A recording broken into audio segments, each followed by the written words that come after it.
चालू करूया आपण. तर काय करू आता, इक्वेशन्स पण बघूया आणि सायमल्टेनियस ते पण बघू, कॅरेक्टरिस्टिक्स पण बघू. तर बघा, हे आता पहिलं काय आहे, काय हा जनरेटर आहे का मोटर आहे, पहिलं ते सांगा. जनरेटर आहे का मोटर आहे? जनरेटर आहे. कारण काय दाखवले, पॉझिटिव्हला करंट लिव्ह झालेला आहे, म्हणजे हा जनरेटर आहे. आणि हे वाइंडिंग आहे सिरीज मध्ये, म्हणून बघा हा काय आहे, डीसी सिरीज जनरेटर. जनरेटर ठीक आहे, डीसी सिरीज जनरेटर.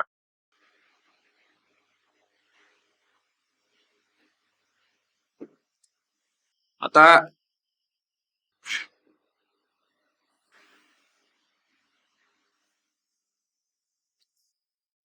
बघा, डीसी सिरीज जनरेटर मध्ये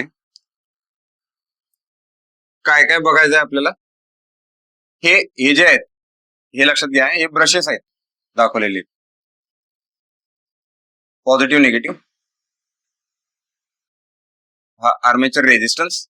हा काय, याला थोडस झूम करून जर दाखवलं तर ते कसं दिसतंय, या पद्धतीनं. Okay, armature resistance. हा काय, आर ए. हा काय, ई जी. ई जी. आणि हे बघा, हे काय, फील्ड वाइंडिंग आहे, म्हणजे हा काय असणार आहे, R F, field winding resistance. आणि इथं काय, हा आय ए, बरोबर. आता फील्ड वाइंडिंग मधनं पण तोच करंट चाललाय, म्हणजे तो आय एफ आहे. आणि बाहेर हे जे व्होल्टेज आहे, आउटपुट व्होल्टेज, याला तुम्ही व्हीटी म्हणा किंवा व्हीएल म्हणा, लोड व्होल्टेज, त्याच्या अक्रॉस लोड लावणार आहे आपण.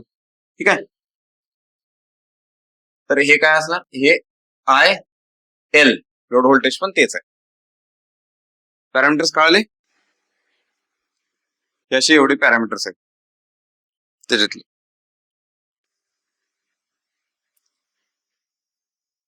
मग बघा, इक्वेशन जर लिहायचे म्हणले, पहिला बेसिक इक्वेशन काय चालू करायचं, ई जी.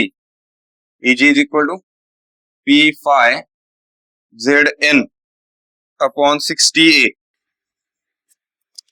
P phi Z N upon 60A. मग इथं बघा, हा जो फाय आहे, ओके, तो फाय आय ए वर प्रोपोर्शनल आहे. आणि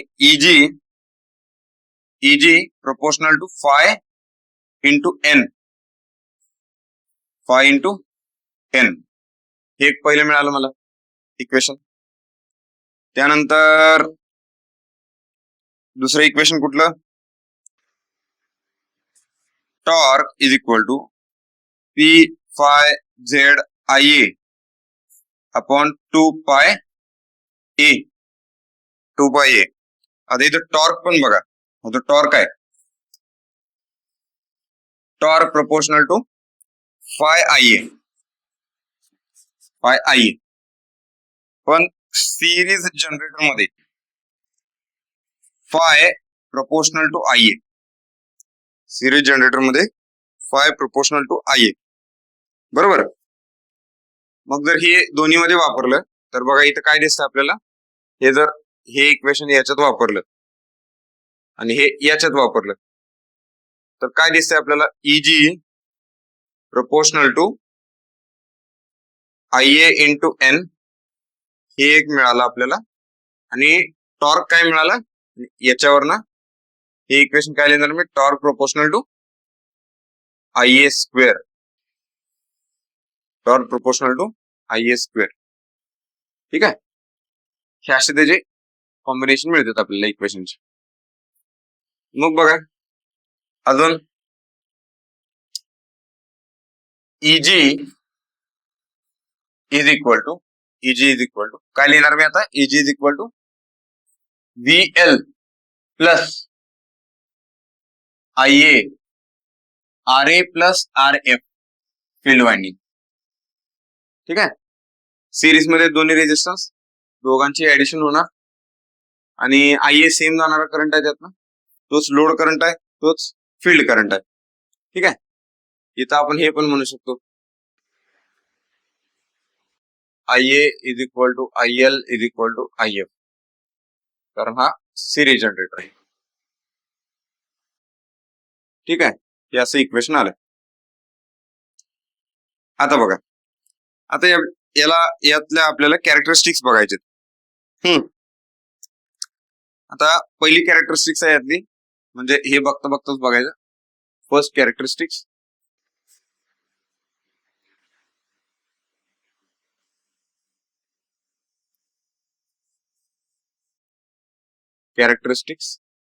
यामधली फर्स्ट आहे नो लोड कॅरेक्टरिस्टिक्स.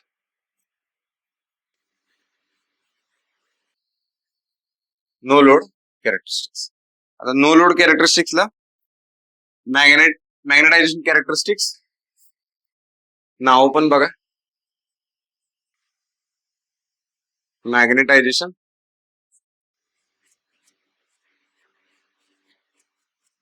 कॅरेक्टरिस्टिक्स किंवा ओपन सर्किट कॅरेक्टरिस्टिक्स असं पण म्हणते. मॅग्नेटायझेशन कॅरेक्टरिस्टिक्स किंवा ओपन सर्किट कॅरेक्टरिस्टिक्स.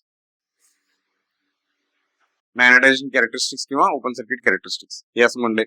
आता ही कॅरेक्टरिस्टिक्स आहे कशात बघा. यात जाणार काय काय, ओपन सर्किट मध्ये ज्यावेळी तो ओपन सर्किट असणार, ठीक आहे, त्यावेळी बघा जनरेटेड EMF EG येणार आहे. EG येणार बरोबर. आणि EG तयार व्हायला, जनरेटेड EMF तयार व्हायला आपल्याला फील्ड पण पाहिजे, म्हणजे फ्लक्स पाहिजे मशीन मध्ये, बरोबर.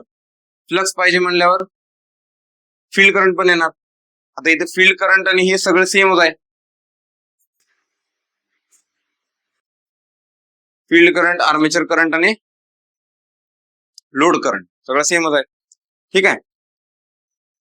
मग बघा, आता फील्ड करंट कधी फ्लो होणार आहे किंवा लोड करंट कधी फ्लो होणार आहे किंवा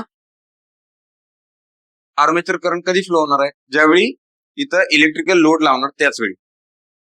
नाहीतर हे ओपनच आहे ना असं पण, म्हणजे तुम्हाला लाईट लोड तिथं लावायला लागणार आहे. पहिली कंडिशन समजून घ्या, त्याशिवाय आर्मेचर मधनं फील्ड मधनं करंट स्लो होणार नाही. लक्षात आलं. म्हणजे EG वर्सेस IF. आता ही कॅरेक्टरिस्टिक्स बघायची, पण ही बघताना बघा ही EG वर्सेस IF. त्यानंतर सेकंड कॅरेक्टरिस्टिक्स आहे कोणती आहे, इंटरनल कॅरेक्टरिस्टिक्स.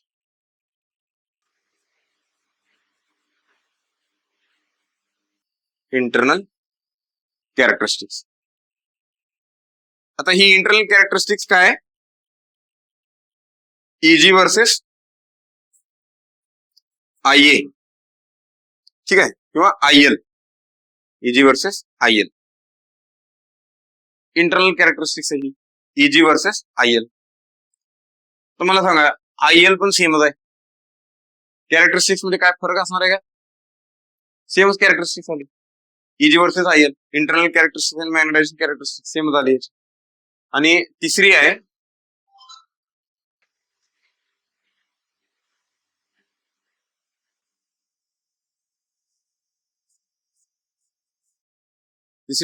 Load characteristics.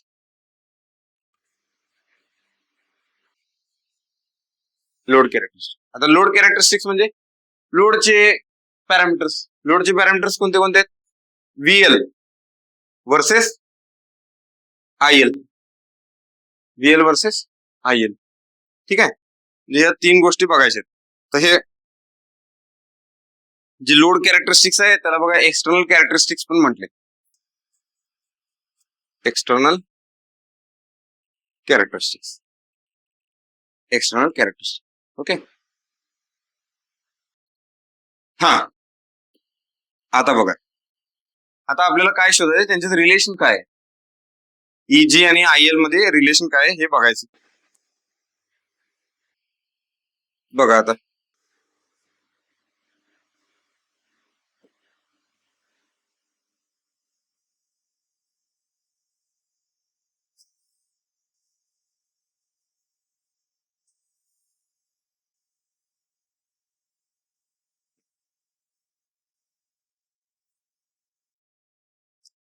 इथं मला काय लिहायचंय, हा आय एल म्हणजेच हा आय एफ म्हणजेच हा आय ए झाला, आणि इथं असणार आहे व्ही टी. ठीक आहे, इथंच आपण इजी पण लिहूया, इजी पण कन्सिडर करू. ठीक आहे, हा बघा इजी आणि आय एचं रिलेशन काय सापडतंय का आपल्याला, कुठं सापडते, इथं सापडते. इजी आणि आय एचं रिलेशन सापडलं. ठीक आहे,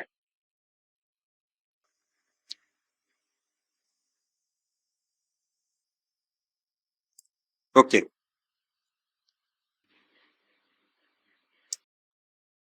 आता easy directly proportional to I A दिसते, पण तिथे एन पण आहे पुढं, मग ते एनचं पण रिलेशन शोधायला पाहिजे आपल्याला.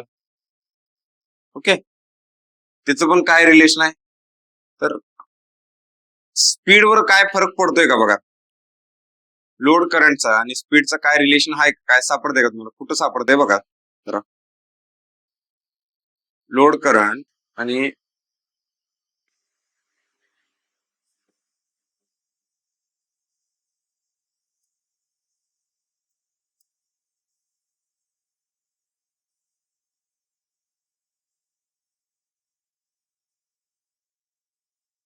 No load characteristics.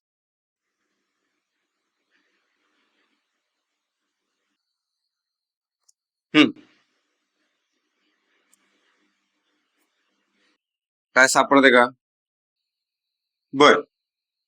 अजून एक इक्वेशन आहे इथं. हे जे लिहिलं आपण इक्वेशन, हे या इक्वेशनला पकडून मी असं पण लिहू शकतोय, N proportional to E G upon phi, N proportional to E G upon phi, आणि इजी जागी ते लिहू शकतोय मी. त्यात तुम्हाला एन आणि आय चं रिलेशन सापडते. ठीक आहे, म्हणजे अजून तुम्ही काय लिहू शकता बघा, V L plus I A R A plus R F divided by phi, divided by phi. Okay, आता समजून घ्या, जर समजा आय ए वाढायला लागला, आय ए वाढायला लागला, एक्स ऍक्सिस वर आय आहे ना, एक्स ऍक्सिस वर आय आहे, तर आय ए वाढायला लागला, काय काय चेंज होते बघा. आय ए वाढायला लागला तर ही क्वांटिटी वाढते, ही वाढली, इजी वाढतोय, इजी वाढणार, आणि इथं डिनॉमिनेटरला आय ए, आय ए वाढायला लागला, फ्लक्स वाढतोय, म्हणजे हे कमी होणार. आता मला सांगा दोन्ही मध्ये कुठली व्हॅल्यू जास्त फास्ट वाढणार आहे, कुठली स्लो वाढणार आहे, विचार करून सांगा. इथं इथं हेच हेच खेळ खेळायचे आपल्याला इक्वेशन्स, म्हणून ती कॅरेक्टरिस्टिक्स कशी येते ना, हे थोडस समजलं पाहिजे आपण.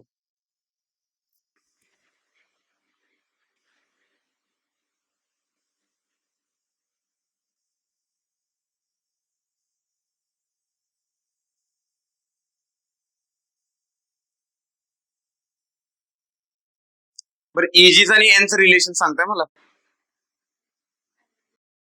डायरेक्टली प्रोपोर्शनल इजी, इजी आणि एन म्हणजे, आणि एन आणि आय ए मध्ये काय रिलेशन आहे तेवढं सांगा मला फक्त. आय ए वाढला, डायरेक्टली प्रोपोर्शनल. आता बघा, ही डायरेक्ट क्वांटिटी आहे ना डिनॉमिनेटरला, ठीक आहे, ही ह्याला मल्टिप्लिकेशन आहे, इथं एक पॅरामीटर आहे मल्टिप्लिकेशन मध्ये. आता एखादं विचार करून बघा फक्त, समजा आय ए तुमचा 20 आहे, 20चा 40 झाला, ठीक आहे, 20चा 40 झाला, डबल झाला. एन मध्ये काय चेंजेस होतात आपल्याला बघायचं फक्त. आता त्यासाठी व्हीएल, व्हीएल घ्या 200, व्हीएल घ्या 200, आर ए घ्या 0.1, आणि आर एफ हा घ्या 1000. ठीक आहे, ते जर इक्वेशन मध्ये टाकलं तिथं, तर बघा काय येणार आहे, 200 प्लस आय ए 20 आहे, 20 गुणिले 1000, ऑलमोस्ट किती झालं, 20,000. ठीक आहे, आणि डिवायडेड बाय काय, फाय. फाय म्हणजे काय ते प्रोपोर्शनल टू आय आहे, म्हणजे 20 आहे जवळपास. ठीक आहे. आता ही 40 होणार आहे आणि न्यूमरेटरची 40 झाली तर काय होणार आहे, 40,000 होणार. लक्षात आलं, 40,000. मग न्यूमरेटर किती झाला टोटल, 40. पहिला बघा, पहिला किती होता, 20,200 आणि नंतर किती झाला, 40,200. डिनॉमिनेटर फक्त 40 झालाय. म्हणजे न्यूमरेटर पण त्या पटीने वाढायला लागलाय. न्यूमरेटर पण त्या पटीने वाढायला लागलाय ज्या पटीनं आय वाढलं त्या पटीने. ठीक आहे, डबल व्हायला लागलाय. आणि डिनॉमिनेटर पण डबल व्हायला लागलाय. ठीक आहे. म्हणजे इथं बघा, पण हे जर बघितलं, थोडस अजून डीप मध्ये विचार केला, हा याचा एक्झॅक्टली डबल आहे का, एक्झॅक्टली डबल आहे का, नाही. डिनॉमिनेटर एक्झॅक्टली डबल झाला, न्यूमरेटर एक्झॅक्टली डबल होत नाही. ठीक आहे. मग यातनं एक सिंपल कन्क्लुजन काय करूया आपण, ज्या रेटने डिनॉमिनेटर वाढणार आहे त्या रेटने न्यूमरेटर वाढणार नाही. बरोबर, कमी रेटने वाढणार आहे. ठीक आहे. म्हणजे जास्त इफेक्ट कोणाचा आहे, डिनॉमिनेटरचा आहे. जास्त इफेक्ट कोणाचा आहे, डिनॉमिनेटरचा. आता बघा यातनं जर आय वाढला तर एन काय होणार आहे, थोडासा कमी होणार. ओके, एन थोडासा कमी होणार. समजलं. मग त्याच्यावरनं ग्राफ कसा येतोय बघा, जर हा ग्राफ काढला तर हे डायरेक्ट रिलेशन आहे, डायरेक्टली प्रोपोर्शनल. आणि हा थोडासा जसं वाढेल तसं कमी होणार आहे, थोडासा असा फ्लॅट होणार तो. लक्षात आलं काय. मग हाच ग्राफ कसा काढतोय आपण, स्ट्रेट नाही जाणार, स्पीड त्या रेटनं वाढत नाही, उलट कमी व्हायला. डिनॉमिनेटर जास्त रेटनं वाढायला लागलाय. बरोबर, डिनॉमिनेटर वाढायला लागलाय म्हणजे कमी व्हायला, इन्व्हर्स रिलेशन यायला. स्पीड वाढायला लागलाय, करंट वाढायला लागलाय, पण त्या पटीनं इजी नाही वाढणार. मग थोडासा पुढे जाऊन थोडासा फ्लॅट होणार. ओके, हा लक्षात आलं. हे काय, ही नो लोड कॅरेक्टरिस्टिक्स म्हणजे E G versus I F, E G versus I F. आता इजी वर्सेस आय एफ झाली ही no load characteristics. Internal characteristics काय, इजी वर्सेस आय एल सेमच आहे, सेमच आहे. ती दाखवताना आपण अशी दाखवणार. ठीक आहे, सेमच आहे ती, easy versus I L. Okay, त्यानंतर तिसरी लोड कॅरेक्टरिस्टिक्स काय आहे ती, व्हीएल वर्सेस आय एल. आता बघा, व्हीएल हा काय, V L is equal to E G minus I A R A plus R F. V L काय, लहान आहे का मोठा इजी पेक्षा, लहान आहे, कारण इजीतनं कमी होतोय ना, हा फॅक्टर कमी होतोय, म्हणजे व्हीएल लेस देन इजी. झालं सिंपल.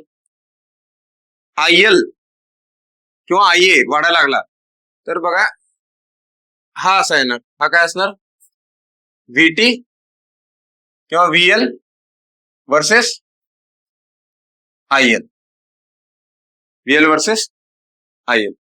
आणि हा ड्रॉप काय असणार आहे, हा ड्रॉप आहे ना, हा ड्रॉप दिसतो तुम्हाला, म्हणजे ही जवळजवळ अप्रॉक्सिमेटली सेमच आहे, फक्त ते सेपरेशन व्हायला थोडंसं वेगळं दाखवलंय मी. पण तरी तुम्हाला जर ते एक्झॅक्ट पाहिजे असेल तर आपण दाखवू शकतो, जरा जवळ दाखवू शकतो. ठीक आहे. ओके, अशा पद्धतीने समजून. आता हा जो ड्रॉप आहे, हा ड्रॉप कुठला असणार आहे, आय ए आर एफ. हा ड्रॉप कुठला असणार आहे, I A into R A plus R F. ठीक आहे, हे झालं. अशी कॅरेक्टरिस्टिक्स आहे ना. पहिली कुठली, ती कुठली कॅरेक्टरिस्टिक्स आहे, नो लोड कॅरेक्टरिस्टिक्स, दुसरी इंटरनल कॅरेक्टरिस्टिक्स, तिसरी एक्सटर्नल कॅरेक्टरिस्टिक्स. ठीक आहे, तर या 3 कॅरेक्टरिस्टिक्स अशा आहेत. समजलं तुम्हाला? ते परत फ्लॅट का होते त्याचं उत्तर आहे ते. समजलं? थोडस स्लोप काय येतो त्याचा, त्यानंतर हा, किंवा तुम्ही सिंपल भाषेत असं म्हणू शकता. हे बघा, जर आता हे सांगितलेलं थोडंसं कन्फ्युज झालं तुम्हाला, तर अजून एक ह्याच्यापेक्षा सोपं लॉजिक सांग, दुसऱ्या मार्गाने तुम्हाला समजून सांगायचा प्रयत्न करतो. E G proportional to phi N, E G proportional to phi N, याला तुम्ही सोडा कॉन्स्टंटच आहे, हा ऑलमोस्ट कॉन्स्टंट धरा, कारण न्यूमरेटर ज्या पटीने वाढालाय त्याच पटीने डिनॉमिनेटर वाढायला. ठीक आहे, इजी प्रोपोर्शनल टू काय, फाय. यात तुम्ही अजून काय म्हणणार, E G proportional to I A, direct relation आहे. पण आय ए वाढायला तर इजी वाढत जाणार आहे, पण एका पॉइंट नंतर सॅच्युरेट होणार आहे. सॅच्युरेशन लिमिट आहे आपल्याला, ते पण धरलं तुम्ही, ते कन्सिडर केलं तर इथं बघा हा नी पॉइंट आले, या नी पॉइंट नंतर पुढे सॅच्युरेट झाले, तसं कन्सिडर करा. ठीक आहे, त्यामुळे तो कर वाढत जातोय आणि एका पॉइंट नंतर फ्लॅट होतोय. ठीक आहे, संपलं.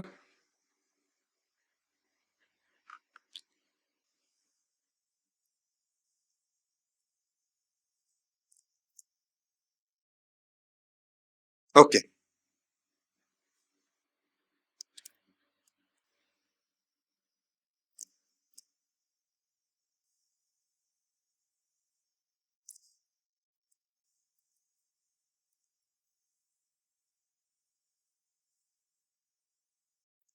आता जर समजा एक्सप्लेनेशन द्यायचं झालं आपल्याला, तो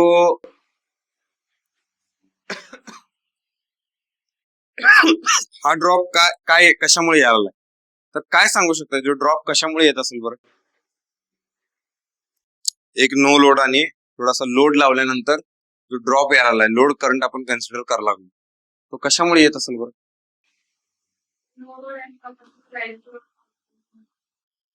नाही,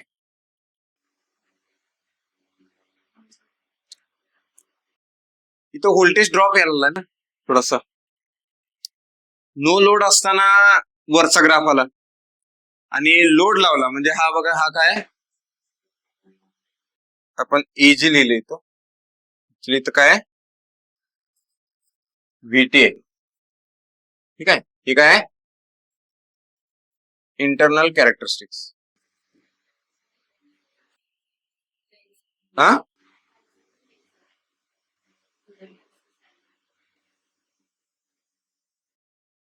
इजी वर्सेस आय एल आहे काय. ओके,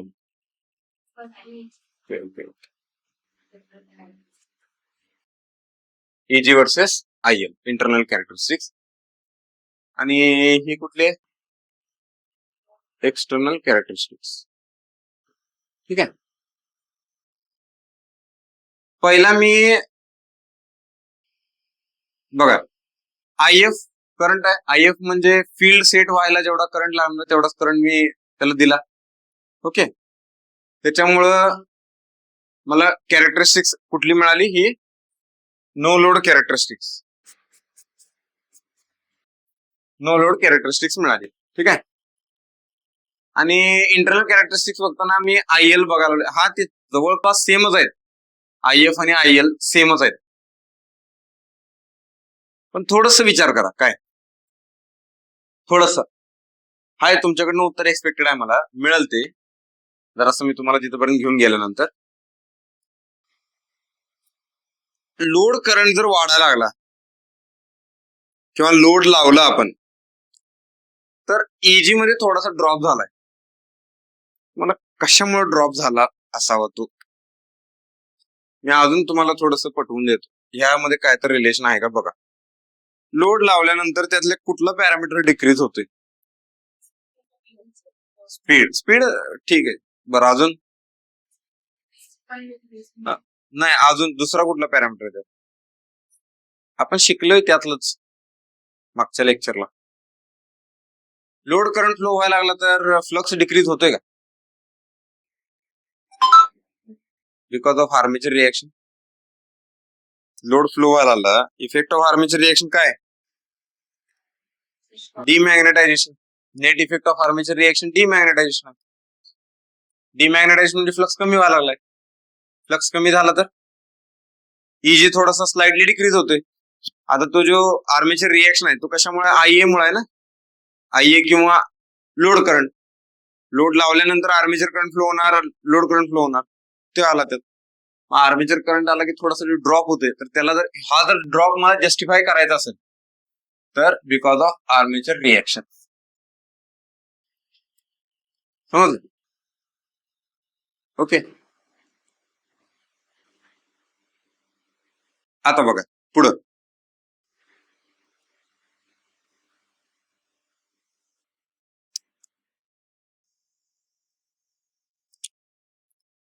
आता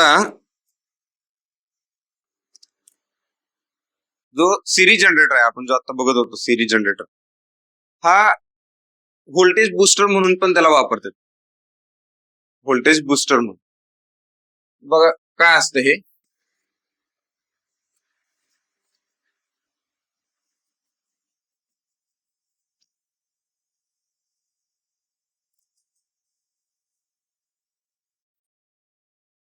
EG is equal to VT plus IARA plus RF.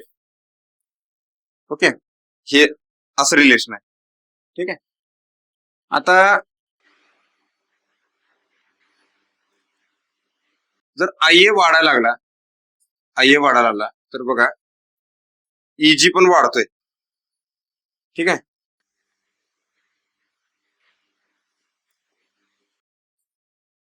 IA वाढायला लागला तर जनरेटेड EMF पण वाढतोय. बरोबर. जनरेटेड EMF पण वाढतोय. ठीक आहे. आता जनरेटेड EMF वाढायला लागला तर बघा टर्मिनल व्होल्टेज पण वाढत जाणार आहे. ठीक आहे. लक्षात आलं हे? तर EG पण वाढायला लागलाय त्यावेळी. तर तुम्ही इक्वेशन रिअरेंज केलं तर तुम्हाला असं वाटत की VT आणि IA इनव्हर्स रिलेशन आहे. तसं नाही. मायनस जरी आलं पण त्यावेळी सायमल्टेनियसली EG कॉन्स्टंट ठेवायला लागतो आपल्याला, तर ती इनव्हर्स रिलेशन सापडते. म्हणजे IA वाढवला की VT कमी होणार आहे. त्यावेळी काय असते? EG कॉन्स्टंट असते. EG कॉन्स्टंट नाही, ते EG पण वाढायला लागला. मग IA वाढायला लागला तर EG वाढला की VT पण वाढणार, टर्मिनल व्होल्टेज पण वाढणार. आता मला सांगा, आर्मेचर करंट वाढायला लागला आणि टर्मिनल व्होल्टेज पण वाढायला लागले. Voltage booster. ठीक आहे. म्हणजे काय होतंय हे बघा, ग्राफ असा होतो, असं. म्हणजे हा फार शार्प वाढत जातोय. पण एका पॉइंट नंतर काय होतंय, IA वाढवलं तुम्ही तर ते व्होल्टेज ड्रॉप होते सडनली. ओके. सांगतो तुम्हाला ते काय. हा बघा व्होल्टेज बुस्टर आणि हा काय? Constant current region.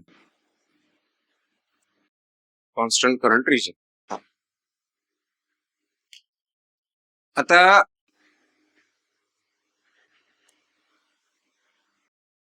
रिलेशन तर आपल्याला काय लक्षात आलं, IA वाढायला लागलं तर VT वाढतोय, टर्मिनल व्होल्टेज वाढत जाते. पण एका पॉइंट नंतर बघा काय होतंय, आपला कोर फार सॅच्युरेट होतोय त्यावेळी. आणि त्याचा इफेक्ट पण काय होतो, मग सॅच्युरेट झाल्यानंतर फ्लक्स वाढत नाही अजिबात. ठीक आहे. फ्लक्स जात नाही. अजून एक दुसरी गोष्ट काय होतं त्याच्यात, एक गोष्ट काय बघितली आपण, IF आणि IA दोन्ही सेम आहेत. फील्ड मधनं जो करंट चाललाय तोच आर्मेचर मधनं करंट चाललाय. मग फ्लक्स, जो मेन फील्ड फ्लक्स आहे, तो मेन फील्ड फ्लक्स IF वर डिपेंड आहे आणि IA वर आर्मेचर फ्लक्स डिपेंड आहे.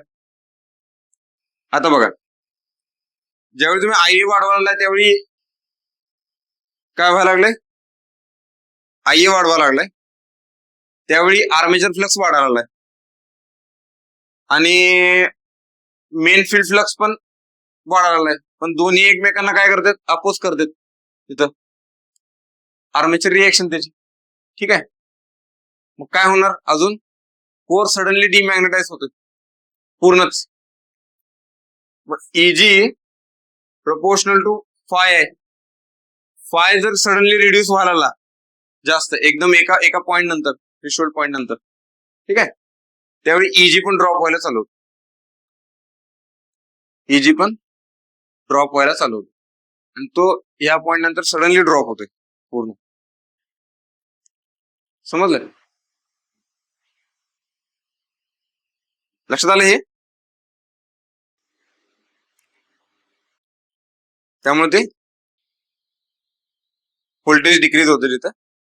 पण या रिजन मध्ये आता दोन गोष्टी सायमल्टेनियस व्हायला बघा तिथं. कोर सॅच्युरेशनची पण स्टेज यायला लागल्या, ओके, आणि कोर मधनं फ्लक्स पण काढून चाललाय. आता ते आपापसात भांडायला लागले, एक तर फ्लक्स वाढायला आहे, फ्लक्स कमी पण व्हायला लागलाय. मग ते वाढणं आणि कमी होणं जे आहे ना, जो पार्ट तो एका पॉइंटला बॅलन्स होतोय, म्हणजे जेवढ्या पार्टनं वाढायला लागलाय तेवढ्याच पार्टनं कमी व्हायला लागलाय, बॅलन्सच. मग एक असा पॉइंट येतो, एक असा रिजन येतो थोड्या ड्युरेशन साठी, थोड्या आर्मेचर करंट साठी, की तिथं फ्लक्स हलत नाही अजिबात थोडासा, आणि तो जो रिजन आहे, तो जो पार्ट आहे, तो कॉन्स्टंट फ्लक्स आहे. पण तुम्ही जरा जर करंट वाढवला आता, म्हणजे बघा हे ऍक्च्युली कसं दिसतंय, जर एक्झॅक्टली दाखवायचं म्हणलं तुम्हाला, एक्झॅक्टली दाखवायचं म्हणलं तर हे बघा असं आहे, हे असं, हे कळालं इथं या पोर्शन साठी कॉन्स्टंट करंट रिजन आहे तिथं. ओके, तिथं तुमचं करंट हलत नाही आता, ओके, हलत नाही. कारण का, जो तुम्ही एक्स्ट्रा करंट जो वाढवायला लागलाय करंट, तो कुठं चाललाय, आर्मेचर फ्लक्स वाढवण्याला पण चाललाय, आणि मेन फील्ड फ्लक्स कमी पण व्हायला लागलाय, आणि तो कमी होणं आणि वाढणं जो पार्ट आहे ना, तो एकमेकांना कॅन्सल आउट करायला लागलेत. ठीक आहे, तो एकमेकांना कॅन्सल आउट करायला लागलेत. त्यामुळे काय व्हायला लागले, तुम्ही करंट तुमचा जो आर्मेचर करंट आहे, तो आर्मेचर करंट हलणं झालाय अजिबात, आणि व्होल्टेज पण हलणं झालंय थोड्या ड्युरेशन साठी. पण एक असा पुढे पॉइंट येतो जिथं तुम्ही थोडस जरी आता करंट वाढवला तर काय होतंय, सगळाच फ्लक्स निघून जातोय आपल्या मशीन मधला, पूर्ण फ्लक्स झिरो होतोय त्यावेळी. फ्लक्स झिरो झाला की मशीन पूर्ण डिमॅग्नेटाइज होते, आणि आता व्होल्टेज हलत नाही अजिबात. करंट किती पण वाढवा, व्होल्टेज हलत नाही, व्होल्टेज पूर्ण ड्रॉप होते आणि मशीन हॉल्ट कंडिशनला जाते, जनरेटर हॉल्ट कंडिशनला जाते. ठीक आहे, असं लक्षात आलं. परत एकदा सांगतो, हे बघा, तुम्ही आर्मेचर करंट वाढवायला लागलाय, व्होल्टेज वाढत चाललंय, व्होल्टेज वाढायला लागले सायमल्टेनियसली, म्हणजे ते फार चांगल्या रेटनं, स्टीप रेटनं वाढत जातं ते. ओके, एका पॉइंट नंतर ते काय होणार, सॅच्युरेट होणार, स्थिर होते ते व्होल्टेज थोड्या रिजन साठी. आता व्होल्टेज जर स्थिर झालं, आता तुम्ही जो करंट वाढवायला लागलाय, तो करंट काय करतोय बघा, तुम्ही करंट वाढवला तर त्यानं काय होतं, आर्मेचर फ्लक्स वाढला. आता हा जो वाढलेला फ्लक्स आहे, याच्यामुळे तुमचा मेन फील्ड फ्लक्स तेवढाच प्रमाणात कमी झाला, म्हणजे फ्लक्स ऑलमोस्ट हल्लाच नाही. म्हणजे मेन डिफरन्स जो आहे त्यांच्यातला तो हल्लाच नाही, काय सुद्धा नेट इफेक्ट काहीच नाही त्याचा. जेवढा वाढलेला आहे तेवढाच आर्मेचर रिएक्शन कमी झाला. तर हा जर फ्लक्स कॉन्स्टंट राहिला तर बघा, इजी थोड्या वेळासाठी कॉन्स्टंट राहतोय. इजी कॉन्स्टंट राहिला तर बघा, यामध्ये तुमचं टर्मिनल व्होल्टेज कॉन्स्टंट झालं, इजी कॉन्स्टंट झाला, हे पॅरामीटर कॉन्स्टंटच आहेत, म्हणजे तुम्हाला आर्मेचर करंट तुमचा हलणारच नाही त्यावेळी. थोड्या वेळेसाठी आर्मेचर करंट पण स्थिर राहिला. ठीक आहे, म्हणजे तुम्ही करंट जो रिओस्टॅट असेल, करंट आपल्याला वाढवायचा आहे, तुम्ही वाढवायला लागलाय. ठीक आहे, रिओस्टॅट वाढवायला लागलाय, पण ऍमीटर मध्ये करंट दिसेना आपल्याला वाढताना. का तसं व्हायला लागले, कारण तो फ्लक्स आहे ना, तो फ्लक्स हलना झालाय. फ्लक्स हलला नाही ना, इजी वाढणार नाही, इजी काय चेंज नाही, व्हीटी काय चेंज नाही, टर्मिनल व्होल्टेज पण काय हलणार नाही. आणि हे दोन पॅरामीटर जर हल्ले नाहीत तर आर्मेचर करंट काहीच हलत नाही. समजलंय? परत लूप आहे तो लूप. ओके, लक्षात आलं? हा, तो आर्मेचर करंटला हलू दिलं नाही, तो थोड्या वेळेसाठी कॉन्स्टंट रिजन असेल. आता परत तुम्ही रिओस्टॅट कमी करायला लागलाय, म्हणजे रेजिस्टन्स कमी करायला, म्हणजे करंट वाढवायचा प्रयत्न करायला लागला. आता एक पॉईंट काय येतो, फ्लक्स जो तुम्ही कॉन्स्टंट म्हणत होता, आता तो कॉन्स्टंट राहत नाही. काय होते, जो मेन फील्ड फ्लक्स आहे आणि आर्मेचर फ्लक्स आहे, दोघं एकमेकांना पूर्णच कॅन्सल आउट करतात, पूर्ण झिरो करतात. 4 मधनं पूर्ण फ्लक्स गेला. आता समजलं, पूर्ण फ्लक्स गेला तर सडनली व्होल्टेज ड्रॉप होते, संपलं, मशीन हॉल्ट कंडिशनला येते. ओके, अशी मोटरमध्ये ही कंडिशन होते, सिरीज मोटरमध्ये. लक्ष द्यायला लागले का? ओके, पण आपल्याला हे बघा, हे जे आहे ना, हा जो पोर्शन आपण जो डीसी सिरीज जनरेटर या रिजन मध्ये जर वापरत असू तर हा वेल्डिंग पर्पज साठी वापरतात, वेल्डिंग पर्पज.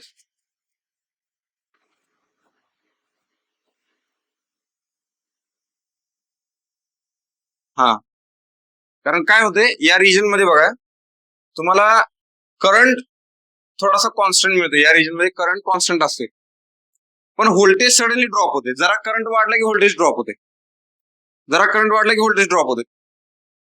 ठीक आहे, मग ते काय आपल्याला वेल्डिंग त्यासाठीच पाहिजे ना, वेल्डिंगच्या स्पॉटला करंट आपल्याला पाहिजे, पण त्यावेळी व्होल्टेज नको आहे काय सुद्धा. मग समजा मी जर या पॉइंटला ऑपरेट करायला लागलो, या पॉइंटला व्होल्टेज मला रिड्यूस मिळाले पण करंट मिळाला मला त्यात, या पॉइंटला या रिजन मध्ये जर ऑपरेट करायला लागलो तर. समज, आणि या रिजन मध्ये ऍज अ व्होल्टेज बुस्टर म्हणून वापरतात. मला डीसी व्होल्टेज जर बूस्ट करायचं असेल तर त्या रिजन मध्ये जर वापरायचं असेल तर त्याला व्होल्टेज बुस्टर म्हणून वापरतात. ओके, ठीक आहे.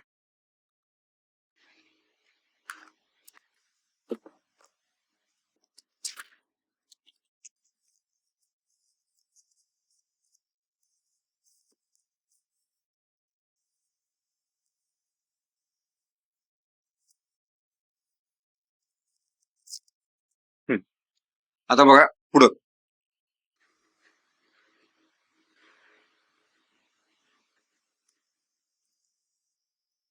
ओके, आता हे काय डीसी सिरीज मोटर आहे. हा बघा आर्मेचर करंट आज चाललाय आय ए, आज काय आय एफ, आज काय आय एल, इथं हा आर ए, हा टीजी, आर ए, हा आर एफ, हे आहे व्ही एल किंवा व्ही टी. व्ही एल कसं म्हणता येईल त्याला, मोटर आहे, आणि व्ही टी. ओके, त्याला ईबी पाहिजे, ई बी. ही काय DC series motor, DC series motor. आता डीसी सिरीज मोटरचे इक्वेशन काय आहेत बघा, तसेच इक्वेशन आहेत, फक्त एक इक्वेशन चेंज होते. E B is equal to V T minus I A R A plus R F, R A plus R F. ठीक आहे, मग E B is equal to P phi Z N upon 68. मग ह्याच्यातनं काय लक्षात येत आहे, phi proportional to I A, E B proportional to phi N, म्हणजेच proportional to I A into N, आणि टॉर्क प्रपोर्शनल टू बघा फाय आय ए, याच्यावरनं टॉर्क प्रोपोर्शनल टू काय लिहिणार मी, I A square. Torque proportional to I A square. Okay.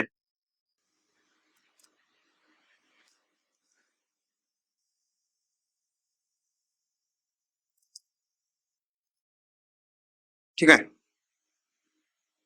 Torque versus I A square. Torque proportional to I A square. आता यात बघा DC series motor मध्ये पहिली कॅरेक्टरिस्टिक्स बघायचे आपल्याला. कॅरेक्टरिस्टिक्स कुठले, speed versus armature current. Speed versus armature current. Speed versus armature current. नंतर torque versus I A. आणि थर्ड आहे स्पीड वर्सेस टॉर्क. थर्ड आहे स्पीड वर्सेस टॉर्क. ठीक आहे. या 3 कॅरेक्टरिस्टिक्स यातले इम्पॉर्टंट असतात. Speed versus I A, torque versus I A आणि स्पीड वर्सेस टॉर्क. ओके. आता बघा सिरीज मोटर मध्ये काय होते, आय ए आणि एनचं रिलेशन बघायचं आपल्याला. आता इथे एक इक्वेशन आहे बघा हे. ओके. जर मी या इक्वेशन न बघितलं आणि बॅक ईएमएफ थोडासा जर कॉन्स्टंट धरला मी, ओके, तर बघा N proportional to 1/I A, म्हणजे N inversely proportional to I. ठीक आहे. याच्यावरून मिळालं मला रिलेशन. मला काय पाहिजे कॅरेक्टरिस्टिक्स पहिली, N versus I A. N versus I A. N versus I A ची जर कॅरेक्टरिस्टिक्स बघितली तर बघा N I A.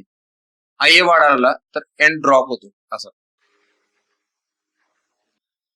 Okay. Inverse relation आहे त्याचं. आय ए वाढायला की स्पीड मोठ्या प्रमाणात ड्रॉप होते त्याची. ओके. टॉर्क वर्सेस आय ए. आता पुढचा आहे टॉर्क वर्सेस आय ए. आता टॉर्क वर्सेस आय ए बघा कसा येतोय,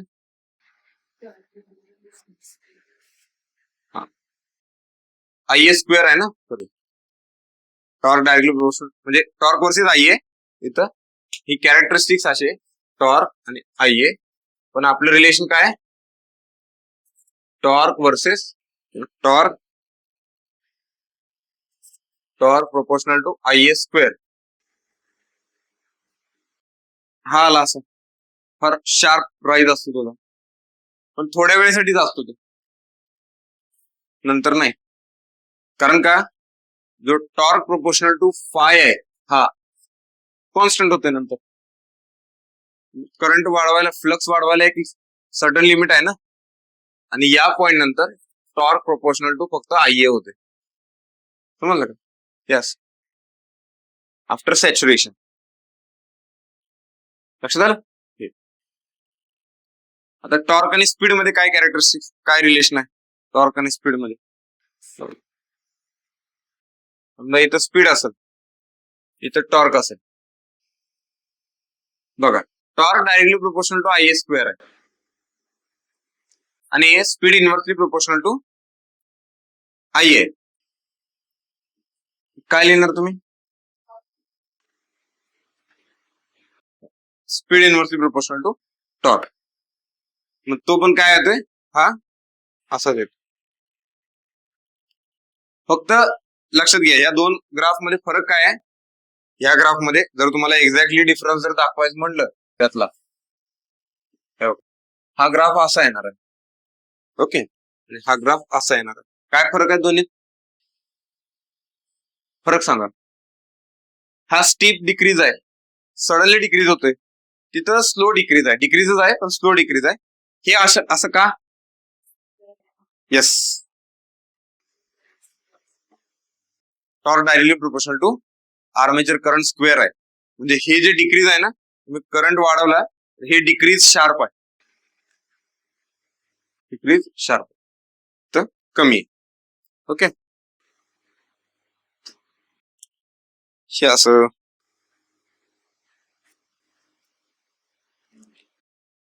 लक्षात आलं. हे 3 कॅरेक्टरिस्टिक्स इम्पॉर्टंट. आता तुम्ही काय करायचं, वहीमध्ये हे असे व्यवस्थित ड्रॉ करायचे हे सगळं.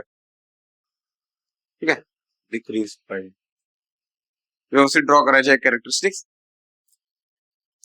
नाहीतर तुम्हाला जे नोट्स सांगितलेत आपले मिनी नोट्स त्यात आहेत, मग काय टेन्शन घ्यायचं काम नाही.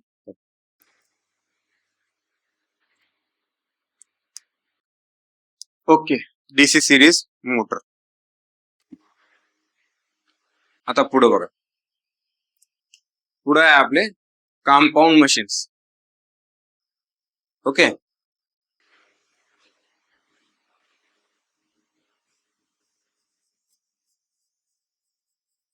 कंपाऊंड. आता हा कोण आहे, DC generator, compound DC generator. ठीक आहे, तर इथं करंटची डायरेक्शन अशी पाहिजे, कंपाऊंड डीसी जनरेटर. आता बघा, हे डायग्रामला जर थोडस अजून अॅक्युरेटली जर सांगायचं म्हटलं, कंपाऊंड डीसी जनरेटर आहे हा. कंपाऊंड डीसी जनरेटर मध्ये पण 2 प्रकार पडतात. एक आहे शॉर्ट शंट आणि लॉंग शंट.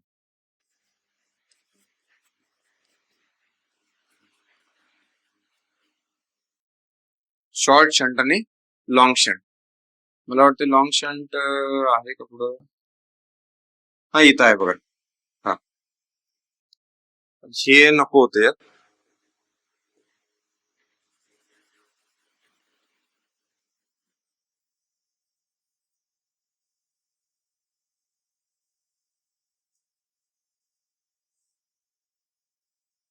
हा, ऍक्च्युली या दोन्हीत काय फरक दिसतोय, किंवा याच्या शेजारी एक इमेज घेतो मी, थांबा 1 मिनिट.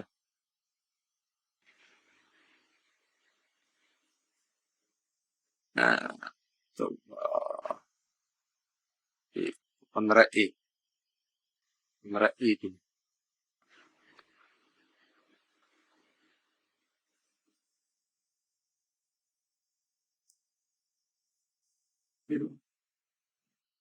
ओके.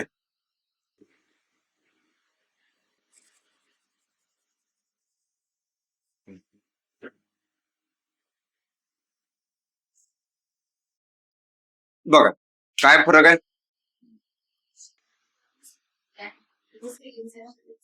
हा सिरीज वाइंडिंग. ते शॉर्ट शंट आणि लॉंग शंट हे कसं लक्षात असं. बरं बघू, तुम्ही जरा लॉजिक वापरा.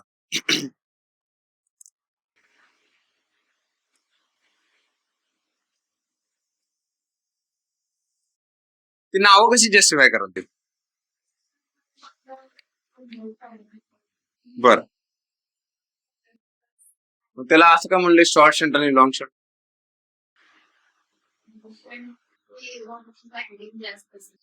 बरं, अजून हिंट देतो.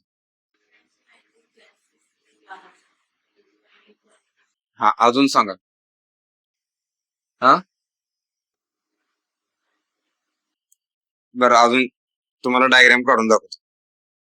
हे सोप्या गोष्टी द्या, काय अवघड नाही.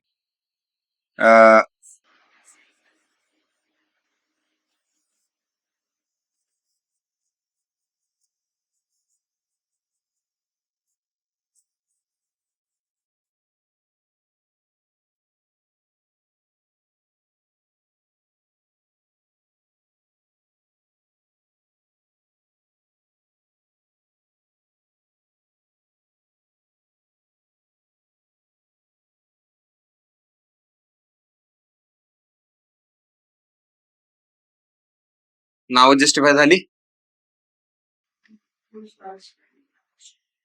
हा, अशी नाव आहेत. ओके, आणि नंतर तुम्ही सांगायचं पुढे ते की इथं मोटर आणि जे शंट वाइंडिंग आहे त्याच्या सिरीज मध्ये एक वाइंडिंग आहे आणि इथं मोटर आणि जनरेटर आणि सिरीज वाइंडिंग याच्या पॅरलल मध्ये एक वाइंडिंग. हे नंतरचं पार्ट. पण ऍक्च्युली नावं अशी पडले. इथं जो शंट असतो तो शॉर्ट असतो कारण तो फक्त जनरेटरच्या अक्रॉस कनेक्ट केलाय आणि इथं जो शंट असतो तो सिरीज वाइंडिंग प्लस जनरेटर यांच्या पॅरल मध्ये कनेक्ट केलंय. ठीक आहे, ते अशी नावं पडलेत. हे असं लक्षात ठेवा, अशा पद्धतीने कन्फ्युजन होत नाही.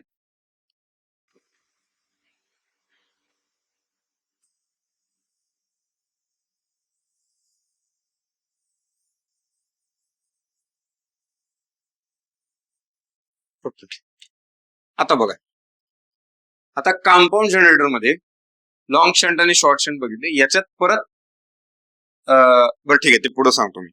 परत एक कम्युलेटिव्ह आणि डिफरन्शियल टाईप येतं, तर ते पण सांगतो मी. ठीक आहे, आता बघू आपण इथं. हे बघा, हा आई आहे, हा आय एल, हा आय एस एच. ठीक आहे, इथं बघा आय एल जो आहे तो आय एसी आहे, सिरीज वाइंडिंग आहे.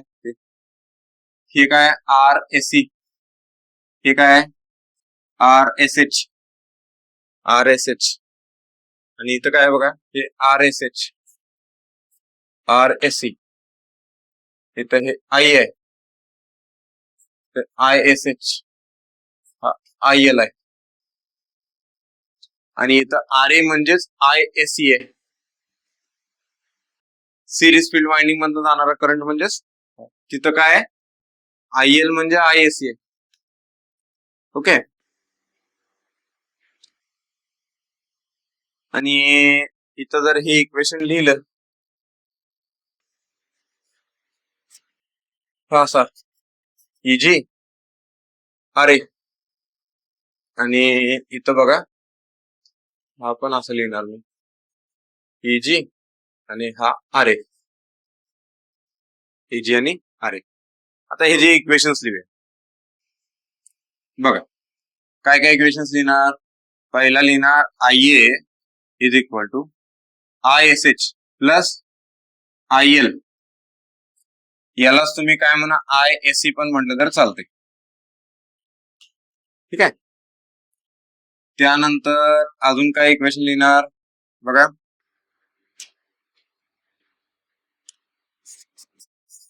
Easy is equal to E G is equal to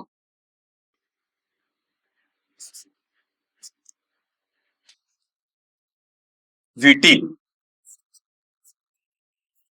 हा सांगा बरं, V T plus I A R A, I L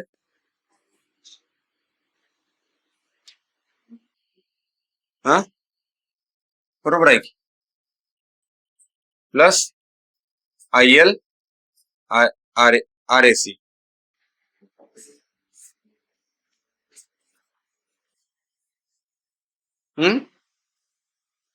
आणि व्हीटी कसं, आणि इथं ड्रॉप आहे तो असं कसं. V T is equal to I L R A C plus I S H R S H. Okay, या सर.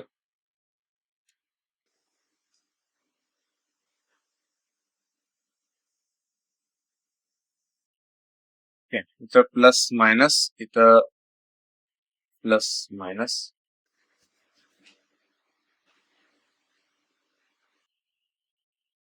कसं येणार बघा, चुकलं काय आपलं इक्वेशन. चुकलं, 100% चुकलं. काय येणार इक्वेशन, केव्हीएल जर अप्लाय केला minus R S H I S H plus I L R A C plus V T. Is equal to 0.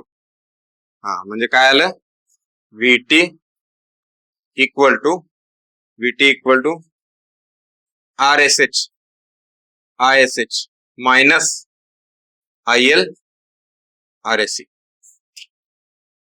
असे छोटे छोटे इक्वेशन चुकतात गडबडीत. ओके,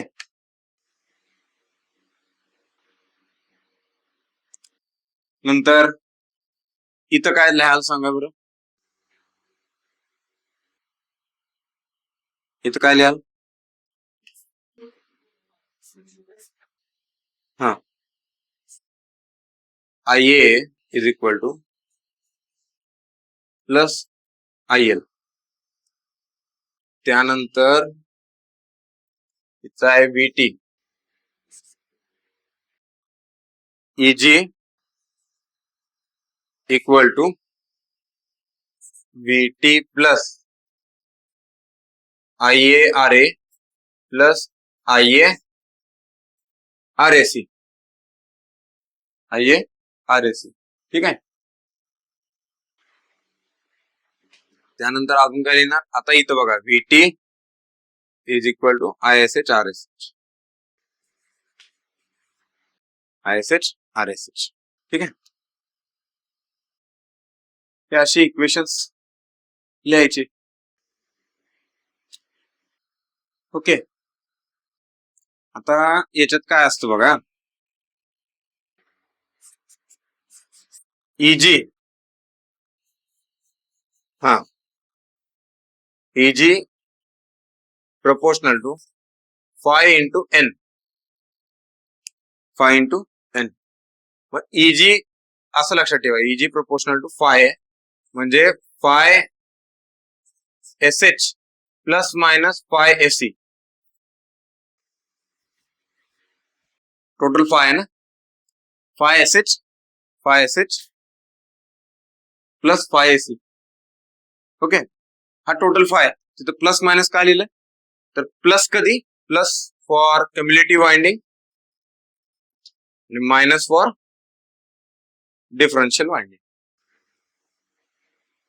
जर मध्ये प्लस असेल तर शंट फील्ड वाइंडिंग मुळे तयार झालेला फ्लक्स आणि सिरीज फील्ड वाइंडिंग मुळे तयार झालेला फ्लक्स दोन्ही ऍड होतात कम्युलेटिव्ह. ठीक आहे, कम्युलेटिव्ह.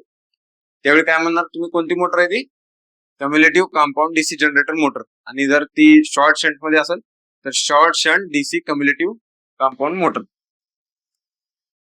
ओके, आणि इथं पण तसंच आहे बघा, इथं पण तेच असणार आहे. Easy proportional to phi SH plus minus phi SC, plus minus, plus for cumulative, minus for differential.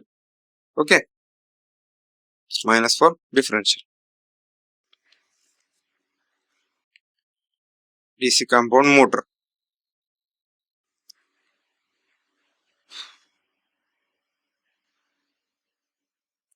Okay,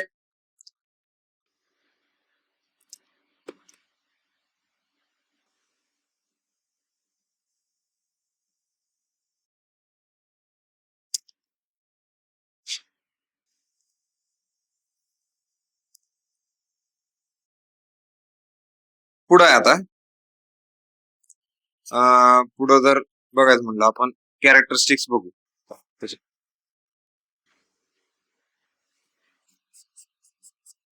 characteristics. Okay, पहिली कॅरेक्टरिस्टिक्स कोणते,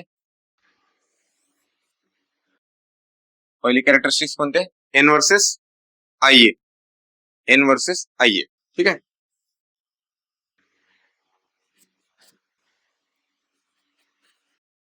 आता काय कन्क्लुजन काढणार सांगा, एन वर्सेस आय ए.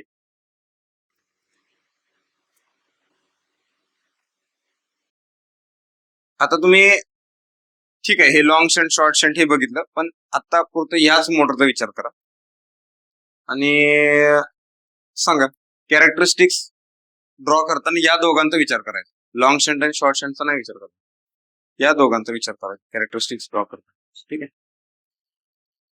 तर एन वर्सेस आय ए,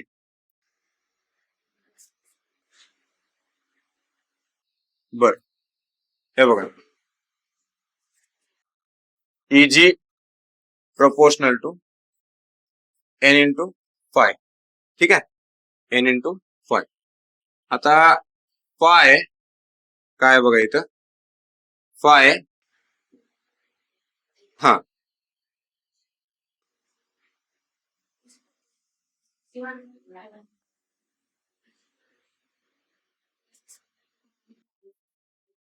नाही नाही, एकाचा पहिला कुठला तर विचार करा की फाय मध्ये दोन प्रकार पडलेत, फाय एस एच आणि फाय एसी. आता फाय एसी हा आय वर डिपेंड आहे,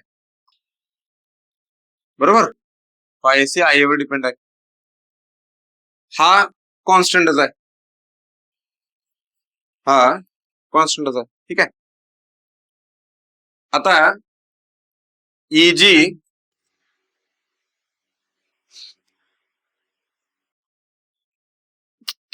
ಈಗ हा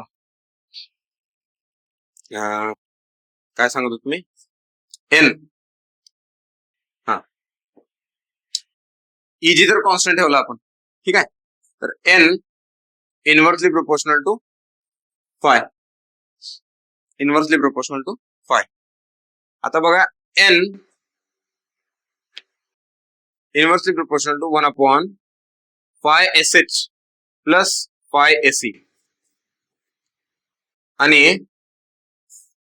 N inversely proportional to 1 phi S H minus phi S C. Okay, phi S C I वर डिपेंड आहे, हा आय वर डिपेंड आहे. आता रिलेशन सापडले, सांगा मला काय आहे ते. जर आय वाढवला, फाय एसी वाढला, हा हा बोला.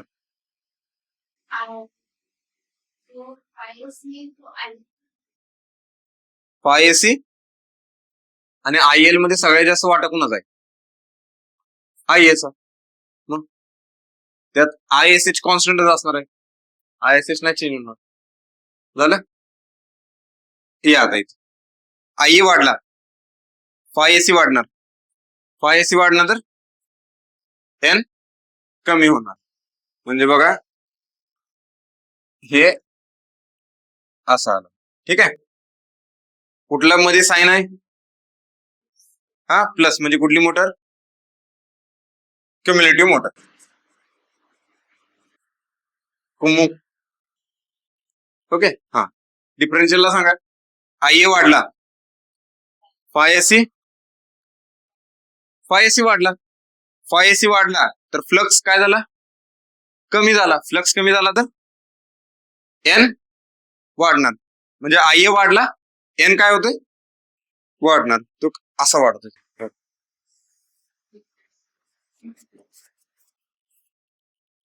ओके, लक्षात आलं ते. हे इथनं का चालू केलं मी, इथनं का, कारण बघा आयचा रोल यायच्या आधी फाय एस एच वर डिपेंड आहे, तो तो कॉन्स्टंटच आहे. लक्षात आलं का, फाय एस एच कॉन्स्टंट आहे, म्हणजे इनिशियल जे स्पीड आहे त्याचं ते फिक्सच असणार आहे. ओके, लक्षात आलं. यस, डिफरन्शियल वर जातोय, तुला खाली येतो. ओके, आणि हा बघा, हा याचा जे डिफरन्शियल मोटर असेल त्याचं जे नो लोड स्पीड असते डिफरन्शियलचं ते कमी असते आणि कम्युलेटिव्हचं थोडस जास्त असते, लई फरक नसतो त्यात. ठीक आहे, हे कळालं. हा, आता ही झाली एन वर्सेस, ही पहिली कॅरेक्टरिस्टिक झाली एन वर्सेस आय ए. दुसरी आता कुठली बघायची, torque versus I A. Yes, torque versus I A.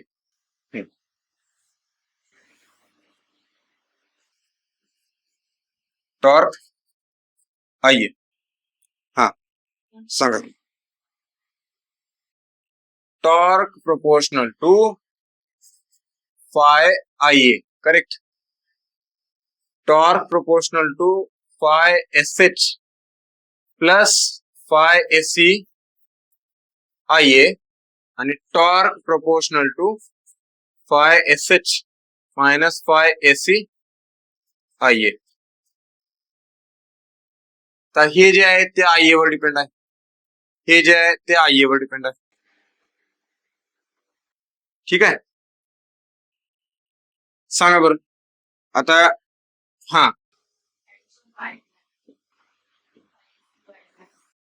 He reference line झाली, त्याची डायरेक्ट रिलेशन असतं टॉर्क आणि आयएचं, तर अशी आली असती लाईन पासून थ्रू ओरिजिन. आता बघा, जर ही काय, ही कुठले कम्युलेटिव्ह आणि हे काय डिफरन्शियल. हा, सांगा लवकर, कम्युलेटिव्ह मध्ये काय वाढवले प्लस, म्हणजे आयए वर डिपेंड आहे. म्हणजे ज्यावेळी सिरीज फील्ड वाइंडिंग मधनं करंट फ्लो व्हायला लागला त्यावेळी टॉर्क वाढणार, अजून जे रेफरन्स लाईन आहे त्याच्यापेक्षा जास्त वाढणार. म्हणजे हे जर दाखवायचं म्हणलं तर हे असं, बरोबर. इथं सांगा आय वाढला तर इथं या रेफरन्स लाईन पेक्षा कमी होणार, म्हणजे हे कुठले डिफरन्शियल, हे कुठले कम्युलेटिव्ह.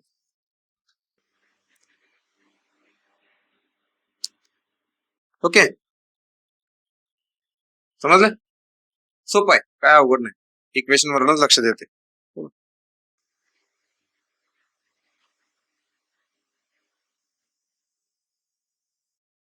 आता स्पीड टॉर्क पुढं, तिसरी स्पीड वर्सेस टॉर्क.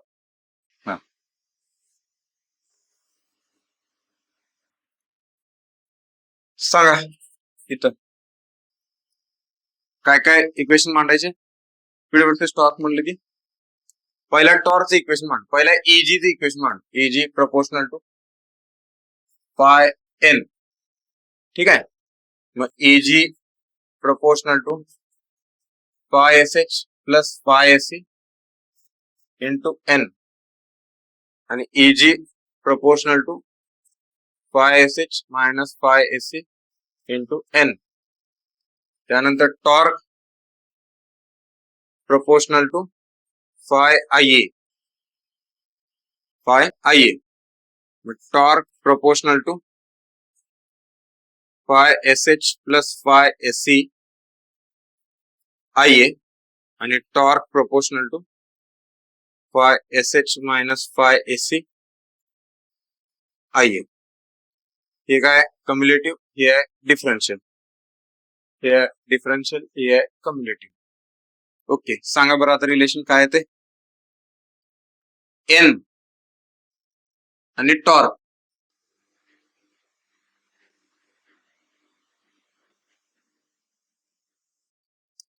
टॉर्क वाढवा, टॉर्क वाढला, टॉर्क वाढवायला तुम्हाला काय वाढवायला लागणार आहे, आयए वाढवायला लागणार आहे. आयए वाढवला तर बघा फ्लक्स वाढतोय, ठीक आहे, फ्लक्स पण वाढतोय, मग टॉर्क जास्त जोरात वाढतोय. ओके, मग टॉर्क वाढवायला लागलाय तुम्ही, पुढं स्पीडचं काय होणार,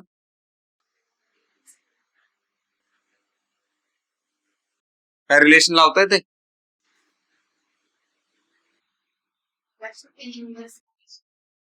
बरं, हे कॉन्स्टंट आहे, चला पाय इनव्हर्सली प्रोपोर्शनल टू एन. हा, आता या पाय मध्ये फाय एस एच आणि फाय एस ए आणि तिथं येस करेक्ट, पण दोन मोटर आहेत. आय वाढला,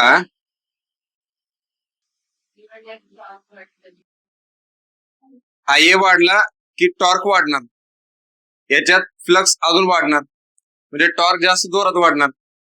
ठीक आहे, पहिली केस. जर आय वाढला या केसमध्ये तर बघा हा वाढला, हा कॉन्स्टंट धरला, तर एन काय होणार, ड्रॉप होणार, एन डिक्रीज होणार. म्हणजे बघा टॉर्क वाढायला लागलाय आणि एन ड्रॉप व्हायला लागलाय. ठीक आहे, म्हणजे इनव्हर्स रिलेशन आहे सर हे असं. आणि ह्याच्यात बघा आय वाढवायला लागला तुम्ही, फाय एसी वाढला, टॉर्क काय झालं, कमी होणार. स्पीड काय होते बघा, हा वाढला तर फ्लक्स ओव्हरऑल कमी झाला, स्पीड वाढणार. म्हणजे याच्यात असं रिलेशन आहे. पहिल्यासारखंच ग्राफ आला, पहिला जो आला तो.